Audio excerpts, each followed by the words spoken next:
What's going on, guys? ShadowNinja here, and today I want to talk about MOZZIE, our new defending operator coming to Rainbow Six Siege and Operation Burn Horizon. Earlier today, I dropped a video talking about Gridlock, our new attacker, so be sure to check the link out below. Checking out that video if you missed it. But in this video, we are going to be talking about the new defender and what he brings to the table.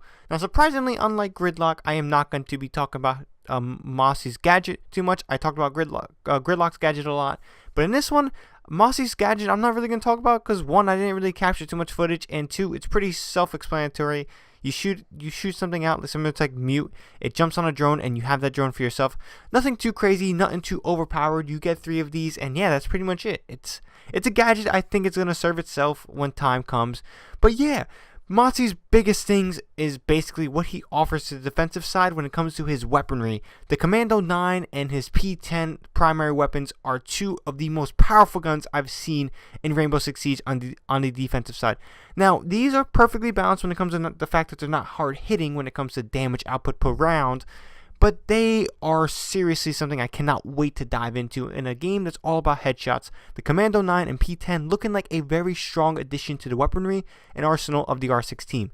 So getting things started, we're going to talk about the Commando 9. Not only does it have a sick reload animation, it's pretty much a Jaeger gun, the 416C Junior per se. It doesn't have its damage output, but it's pretty much recoil is very manageable. Not as manageable as Jaeger's gun, but very manageable, and has a sick animation, and it pretty much serves, it's kind of like a carbine assault rifle-ish.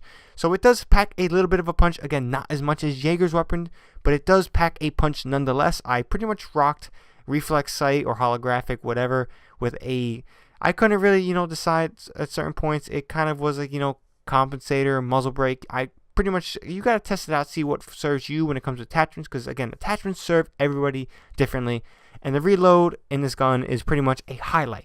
Now we're getting on to the P10. The P10 is a machine pistol. It seems like it has 20 rounds in the chamber. Oh yeah, the Commando 9 has 25 in the chamber. I forgot to mention that. But yeah, the P10 has 20 rounds in the magazine, and it has a very insane rate of fire. Pretty much, I think it's 950 rate of fire compared to the 750 to the Commando 9.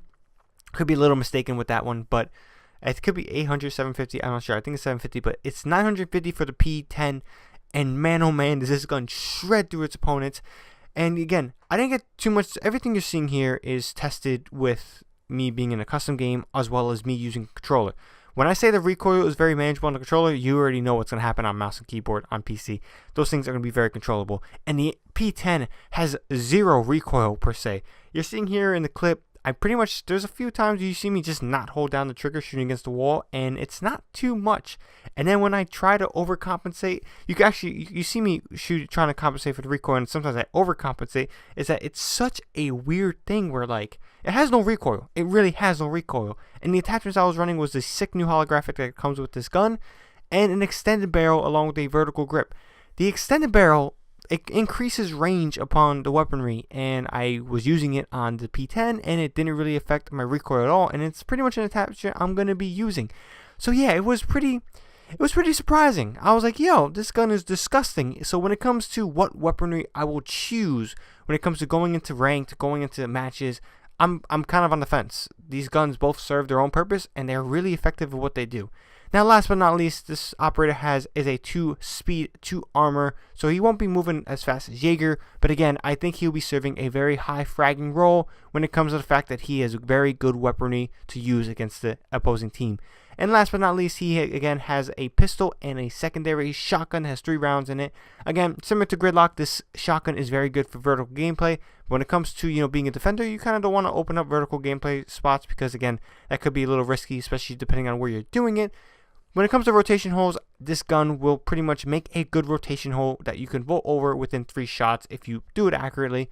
But again, this shotgun is serving soft breaches, rotations, nothing too crazy. I don't expect you guys to get a lot of kills with this weapon. I haven't tested it out on, enemy players. Again, when the TTS comes out, it's been out. I don't know what I'm talking about. When it comes out, we're pretty much, me and people I play with, we just shift the roles, and I haven't had a chance to try it out against an opposing player.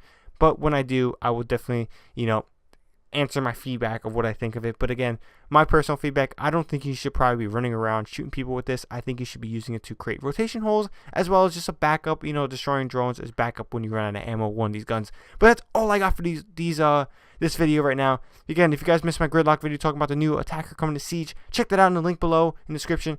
Again, these operators are very powerful in a very supportive way. They kind of bring a new little mix to the meta of Siege, and I'm very excited to check them out, see what they bring to the table when they get introduced into the full roster, and we get to see how the community treats them.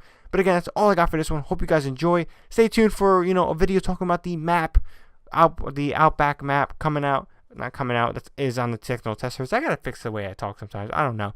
But again, I'm gonna make a whole little video talking about the best spots, what I think about the map, and basically overall what the objectives are, all default cameras and stuff like that. But until next time, guys, hope you guys enjoy. ShadowNinja here, and I'm out.